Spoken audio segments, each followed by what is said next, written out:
대놓고 배 핵미사일 요격한 대한민국. 미 정부, 한국 신무기 제대로 선 넘었다. 사드 3, 실체 드러나자 주변국 발칵. 사드, 터미널 하이 엘티튜드 에어리어 디펜스.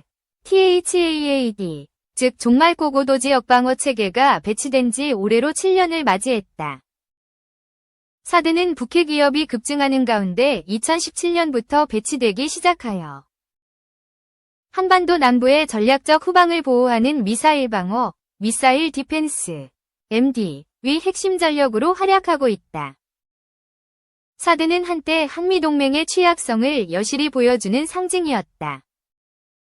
문재인 정부는 사드 3불, 북 정책을 중국에 약속하면서 사드 포대의 열악한 상황을 방치하며 실질적으로 운용을 방해해왔다.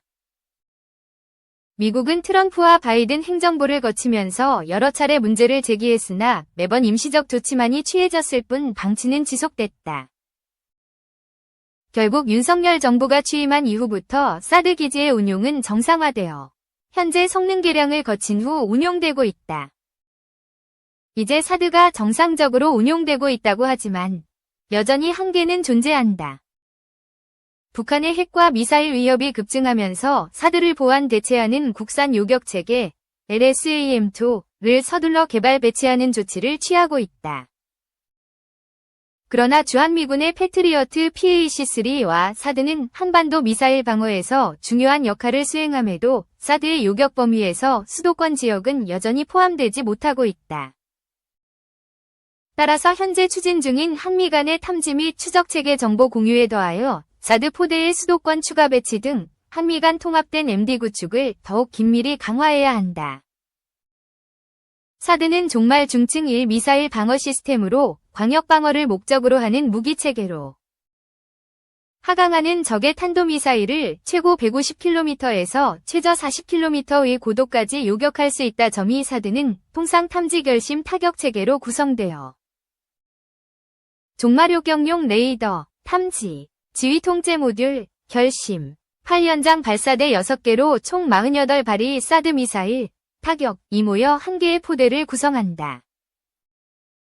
사드는 적의 중 장거리 탄도미사일로부터 미군 기지를 보호하는 것을 주임무로 하며 미국은 도합 7개의 사드 포대 병력을 보유하고 있다. 점 3. 북한의 핵미사일 도발이 극심해지면서 주한미군은 방어체계 일환으로 사드를 준비하기 시작했다. 미국은 2013년부터 사드의 한국 배치를 다양한 경로로 타진했지만 당시 한국 정부는 사드 배치 예정이 없다는 입장을 취하였다. 5. 그러나 2016년 1월 북한이 4차 핵실험을 실시하자 같은 해 3월 한미 양국은 북핵 미사일 위협에 대응하는 전략자산으로서 사드 배치를 협의하기 시작하여 7월에 배치 합의를 발표했다. 6. 배치 발표 후 5일 만에 정부는 사드를 경상북도 성주에 배치할 것을 발표했다. 7. 이렇게 한반도 남부로 배치하는 것은 북한 탄도미사일 공격으로부터 미사일 방어가 취약한 주요 전략 거점인 대구 외관 등 군수지원 거점 지역, 부산 등 항만 지역 등을 방어하기 위함이었다. 배치 결정 이후 한미 양국은 빠르게 움직였다. 한국 정부가 경북 성주의 부지, 고 성주 컨트리클럽을 확보하는 사이 주한미군은 2017년 3월부터 사드 관련 장비를 한국에 반입하였다. 8. 신속한 배치가 이뤄지는 사이 한국 정부는 정권 교체가 일어났고 사드 배치에 관한 찬반론이 국내외에서 들끓었다. 국내에서는 반대론자들이 사드 레이더의 전자파 유해 의혹을 제기하며 지역 주민을 선동했고 중국은 사드 배치가 중국의 안보 이익을 침해한다면서 비공식적인 경제보복에 나섰다. 9. 야당 시절부터 사드에 반대해왔던 문재인 정부는 미국의 사드 발사대 추가 반입을 문제 삼았다. 10. 그러나 2017년 북한이 6차 핵실험까지 실시하면서 역대 최대 수준의 도발을 감행하자 주한미군은 2017년 9월부터 사드 포대의 가동을 시작하였다. 11. 주한미군이 사드 가동을 준비하는 동안 집권한 문재인 정부는 반발하는 중국에게 사드 3불 정책 12일 제시했다. 당시 문 정부에서는 사드 추가 반입 보고가 누락되었다. 면서 정치 이슈화를 시도했으나 10사드 운용을 막지는 못했다. 결국 국방부와 환경부 합동으로 사드 부지에 대하여 소규모 환경영향평가를 실시하여 통과하자 당시 정부는 사드 배치를 임시배치로 정의했다. 즉 사드는 현재 임시배치 단계에 불과하며 부지 전체에 대한 일반 환경영향평가가 끝나야 정식 배치라고 당시 정부는 주장하며 중국을 달랬다. 문재인 정부는 사드 기지의 정상 운용을 지원하기 위한 적극적 조치를 취하지 않았다. 당시 정부는 사드 반대 시민단체의 시위를 방관하는 한편 일반 환경영향평가 절차를 지연시키면서 사실상 사드 운용을 방해해왔다. 13. 이에 대하여 미국은 트럼프부터 바이든 정부에 걸쳐 계속하여 사드 기지 정상화 지연을 항의했으나 문 정부는 항의 이후에만 잠시 물자 수송을 지원하는 등 간헐적인 대응 조치만을 취할 뿐 근본적인 해결을 하지 않았다. 14. 결국 사드 기지 정상화 조치는 2022년 대선으로 정권이 교체된 이후에서야 이뤄지기 시작했다. 윤석열 대통령은 후보자 시절부터 사드 추가 배치를 공약해왔고 정부 출범 직후 불법 시위를 정리하고 장비와 물자 수송을 가능케 하여 사드 운용 정상화를 추진하였다. 1호. 특히 박진 전 외교부 장관은 한중 외교장관 회담에서 사드 배치는 안보 조건의 문제로 중국이 개입할 사안이 아님을 분명히 전달하면서 사드 선불 정책의 폐기를 알렸다. 16. 정부는 주한미군의 사드 관련 부지 잔여분을 이전한 후 2023년까지 일반 환경영향평가를 완료하고 현재 한미 양국은 사드를 안정적으로 운용할 수 있도록 기지를 건설하고 있다. 17 기지 운용 정상화와 동시에 사드의 성능 개량도 실시되었다. 주한미군은 사드와 저층 방어용의 패트리어트 미사일을 통합 운용하는 사드 업그레이드를 2022년까지 완료했다. 18. 또한 2023년에는 레이더와 발사대를 분리하여 훈련을 실시하는 등 19사드의 요격 능력을 향상시키고 있다. 사드는 현 시점에서 탄도미사일에 대한 종말 중층 방어가 가능한 유일한 자산으로 한반도 방어에서 핵심적인 역할을 수행하고 있다.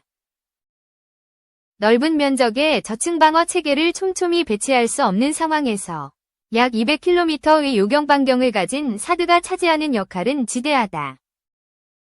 특히 경북 성주의 사드 부지는 해발 680m에 위치하여 대북 감시와 요격에 적절할 뿐만 아니라 부산을 포함한 한반도 남부의 주요 전략 요충지에 대한 탄도미사일 방어가 가능하다. 2형. 그러나 이러한 위치 선정으로 인한 한계도 명백하다. 즉 요격 범위가 200km 반경의 권역인 사드가 성주 포대에서 지킬 수 있는 한계는 평택까지이므로 수도권은 방어권에서 벗어난다. 또한 실제 요격 고도와 최대 사거리를 감안하면 200km보다 더욱 짧아져 평택과 군산 등 미군의 주요 기지도 지키지 못한다. 따라서 사드 한 개 포대만으로는 충분한 방어 역량을 제공하지 못한다는 우려의 목소리가 높다. 1. 우리 국방부에서는 사드가 수도권 방어에 적합하지 않다고 밝히고 있다. 2. 수도권은 준중거리 탄도미사일 MRBM 이나 중거리 탄도미사일 IRBM 2. 아니라 스커드나 KN-23 북한명 화성-11가 등의 단거리 탄도미사일 SRBM로 공격당하기 때문이라는 것이 그 이유이다. 특히 수도권이 미사일 방어에 취약함에도 왜 사드를 사용하지 않느냐는 비난에 대하여 국방부는 수도권은 중층 요격용인 사드보다 저층 요격에 특화된 패트리어트 PAC-3 미사일로 방어하는 것이 효율적이라고 답해왔다. 23. 그러나 수도권을 중첩적으로 방어하는 것은 전시뿐만 아니라 전쟁 억제를 위해서도 중요하다. 따라서 사드 등의 중층 요격 체계도 수도권에 배치될 필요가 있다. 애초에 국방부는 스커드 등 북한의 구형 SRBM에 대한 방어 능력 구비를 사드 수도권 불필요의 근거로 삼아왔다. 그러나 KN-23 등 회피 기동까지 가능한 차세대 미사일들을 요격하기 위해서는 패트리어트 PAC-3보다 훨씬 더 교전거리가 긴 사드가 필요하다. 24. 게다가 현재 배치된 사드는 미군의 자산을 보호하기 위한 것이 주목적이다. 특히 전시에 미군의 작전기지 이외에 수도권까지 지켜줄 것인지 위문시됨에 따라 사드와 유사한 체계가 필요하다. 수도권 방어를 위해 사드를 도입할 경우에는 현재 한반도의 동남권을 방어하는 성주의 사드 포대에 더하여 최소 2개 이상의 포대를 추가해야 한다는 의견이 제기된다. 점이오. 이런 우려에 대하여 미군은 사드 발사대의 원격 전개 등으로 대응하고 있다. 점이륙.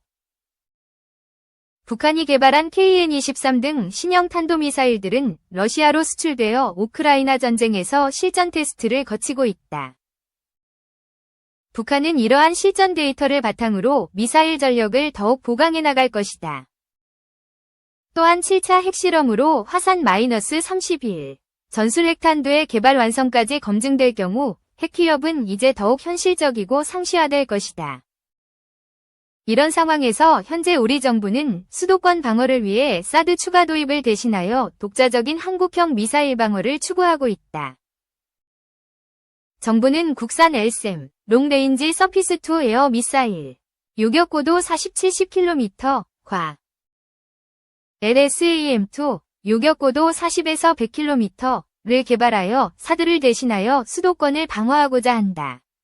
북핵 위협이 가속되면서 윤석열 정부는 개발 일정을 앞당겨 2024년 말까지 LSAM의 개발을 완료하고 2025년부터 양산과 실전 배치를 실시할 예정이며 LSAM-2는 2029년 국내 생산을 목표로 하고 있다. 점이 7.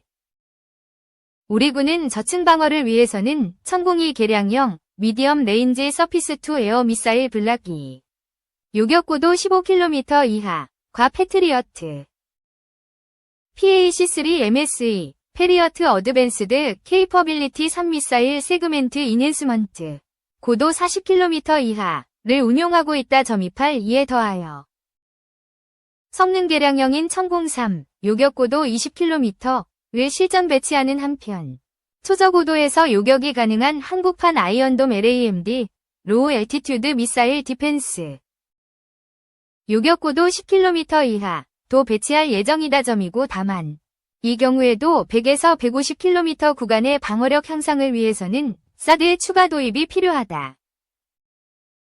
결국은 효과적이고 확실한 방어를 위하여 한미 간의 미사일 방어 체계를 통합해야 한다. 우리의 북핵 억제 능력 강화를 위해서는 북한 미사일 정보 공유뿐만 아니라 전장 상황 판단과 요격 임무까지 통합할 수 있을 정도로 미국과의 MD 협력을 강화해야 하고, 이는 우리 삼축 체계를 조기 발전시키는 데에도 큰 힘이 될 것이다. 특히 1023 저층과 LSAM, LSAM-2 고층 등 국산 요격 체계는 2030년대에 이르러야 방어 체계가 완성될 것으로 예상되므로 30. 현재 주한미군의 패트리어트 PAC-3와 사드 포대는 한반도 미사일 방어에서 여전히 매우 중요한 전력이다. 정부는 현재 추진 중인 미국의 탐지 및 추적 체계와 정보 공유 31에서 한 발 더 나아가야 한다. 요격의 사각지대를 줄이기 위해 사드의 추가 배치를 검토하는 한편 3위 탐지 결심 요격 체계의 한미 공동개발 추진 등으로 한미 간 MD 협력을 더욱 강화할 필요가 있다. 한미의 하나된 강력한 미사일 방어 체계는 북한의 전술핵 선제 타격을 방지하고 전쟁을 억제하는 한미 동맹의 상징이자 전략 자산이 될 것이다.